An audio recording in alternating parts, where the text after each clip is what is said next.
to be a very good bunker player. And so someone said to me, he said, "How come you play the bunker so well?" And I said, "I've had practice." I want to show you something here. You know, you don't realize what sand, you know, of course sandpaper is made out of sand. There used to be McGregor on the bottom of there. And I've worn that, and I haven't practiced an awful lot, but I've been in enough bunkers, I've worn the name completely off of that club at the bottom, playing out of sand. How old are those clubs? This one is older than you are.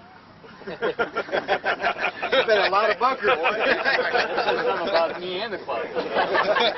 Well, actually, I tell you, how come, the reason I say that, this club, I went over to play in the British Open in 1955. I played the British Open when I was first getting started, and I never went back because I went over in 1955, 1937 the first time, and I went over and I finished 4th in the tournament.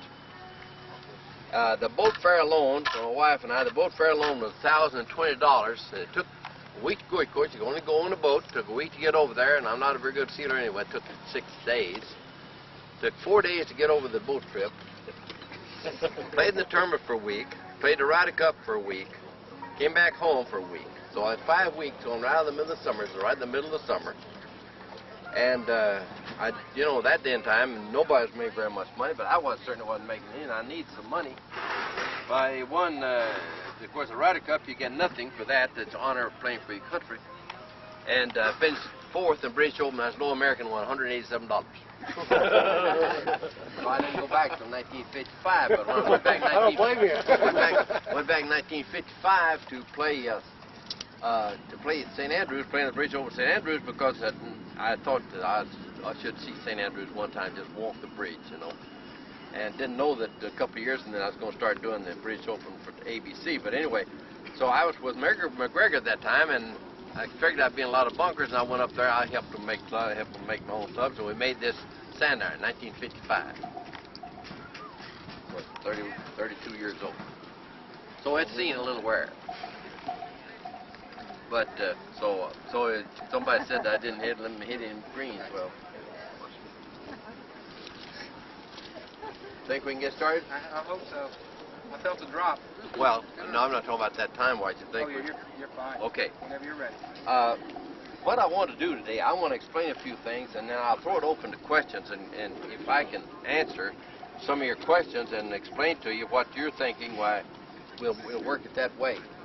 The first shot here that I've been practicing on here and haven't figured it out yet. I can't figure out the break on that green. I know how much it breaks, but I can't hit it that way. It's with a green in playing a pitch shot like this. I'll explain this before I talk about the mechanics of doing it.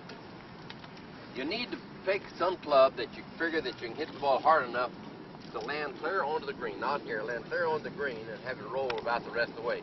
Don't ever figure on something landed in here unless you have to roll the ball. Sometimes you get a shot you move. But give yourself a little leeway here because it's hard to hit it just here. Give yourself a little leeway, so it means a pitching wedge or a sand iron. I have a sand iron in my hand right now. I was using a pitching wedge there a moment ago. And it doesn't take much swing to hit the ball that far. And if you can kind of picture the speed in which to use the club, especially the ladies, they have more trouble judging the distance than men. I don't say they don't do it as well, but they have more trouble judging distance. If I was standing here and gave you a coin to pitch, you'd do it this way. You wouldn't go way back and stop this way. That's what most of us do in pitching. We take the way back and to stop. And that way you can't hit through because you're subconsciously, when you realize you hit the ball too hard or too far, so you stop, and the net result is maybe a top shot or maybe a flub it, hit behind it, and chit it, dip it, or whatever. So you must let your club hang freely. You don't reach out for it, because now if you reach out for it, you have to come around this way. You don't want to stand close enough to crowd yourself. You want to stand just enough so that the arms and club can work freely underneath your shoulders this way. You want to look right at the ball. You want to keep both hands on the club, not real tight, but firm enough so the club doesn't move about. And on this is one shot that you don't have to be as careful about bending your left hand over and the right hand over. You do this kind of like you do a putt in a way. You do it somewhat with feel. and you keep the weight, and you kind of face the hole a little bit. You don't get around like this because you get to where you look around your shoulder. Then we're inclined to want to hit around this way. So you kind of face the hole, play the ball about in the center of the stance. Then you take the club back a short distance. Let this whole club, hand, and arm, shoulder here be like one piece. Just back and through this way. You don't want to chop it this way. You don't want to keep it low to the ground. If you get low to the ground, well, then you'll hit up on the ball.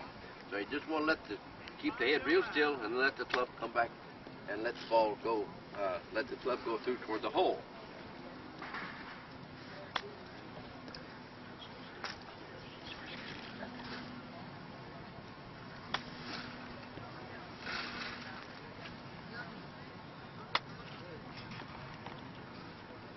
See, now there's one thing that's so bad that people do on this shot is when they let the club pass their left hand. When they do this, the left hand stops, the club goes this way. Then you're never going, you might accidentally get close, but it'd be an accident if you do. This club, hand, arm, and shoulder must go through together in one piece. Must go through.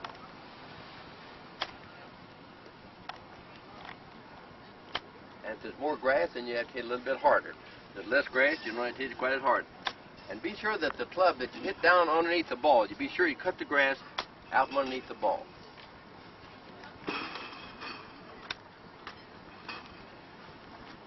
And see, I'm not doing this or anything. I'll just let the club swing back, the shoulders, arms, just a little motion of feet and legs to break up any tension that you might have standing there.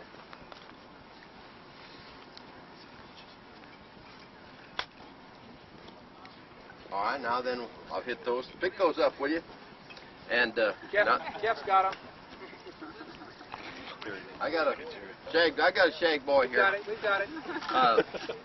What about Linda does where you say. Going to keep them. What about a question now or two? Anybody have one? Is that tomorrow? Well, you don't have to use a sand wedge. I can do just as well from here. I happen to have the sand wedge in my hand, but you need at least a pitching wedge. Okay. And I'll tell you why. You need enough loft, as I said, to carry the ball on the green there. I can use a pitching wedge. Has nearly as much loft as the sand arm, not quite. I see I didn't keep my eye on it. Move that one, move that ball there, please. I'll take that one. Now, if you were hitting to the far pin, would you still hit the sand wedge No. or pitching wedge? No, we're going to get into that in just a minute. See, now you have to be a little more. See, I'm hitting those too far. I'm not hitting those real good, I'll admit. But you have to. The straight of the face. If you're going to pitch on the green, it's more difficult to determine how far you're going to roll, how far you're going to go. Actually, if I was playing this shot and I was really concentrated, I'd take a little bit more time and I'd. See, but now that's too far past, because that's a tough putt to make. This one is worth 100.